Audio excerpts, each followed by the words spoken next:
Hello there, it's the 24th of February, a beautiful sunny day here in Whitchurch, which isn't as sleepy as you might suppose. There's quite a lot of people around. There's another protest group trying to save their civic centre, but we're here, as you might expect, it's the colours and the merch, to say that we're here to let women speak, and we're here to promote women's rights and children's rights, particularly in schools. So I don't live here in this area, so I thought I'd better Google a bit and find out what I was going to be faced with today. Find out about the schools in the area.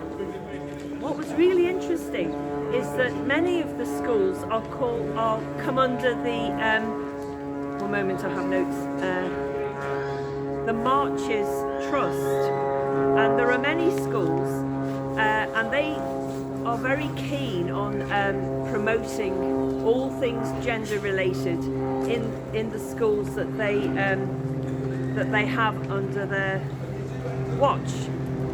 And I will find the list of the schools, if you bear with me. Our family of schools. So there are 3 primary schools here in Whitchurch. A C of E primary school in Tilstock, Lower Heath Primary School, Longlands Primary School. There are 5 secondary schools. Marches School, Sir John Talbot School, which recently won the Rainbow Award from the Proud Trust, which we'll come on to later. Grove School, Shrewsbury Academy and Itsall School. All these schools come under the banner of Marches Academy Trust, which is the correct title, and they're also involved in taking funding from the Proud Trust. No, they pay the Proud Trust for educational materials, and the Proud Trust themselves have a list of sponsors which is quite staggering, including, of course, the good old children in need. But all of these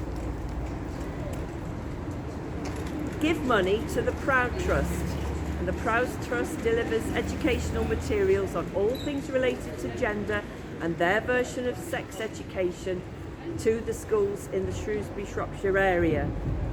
And I have a problem with that, because I don't think people know that when they do their bonkers event to raise money for children in need, it could be paying for their own children's queering, if you will, to use the modern parlance. God knows what that means. But they could be talking about anything to do with gender and the intricacies of adult sex events, which should not be, I don't think, involved with children's education.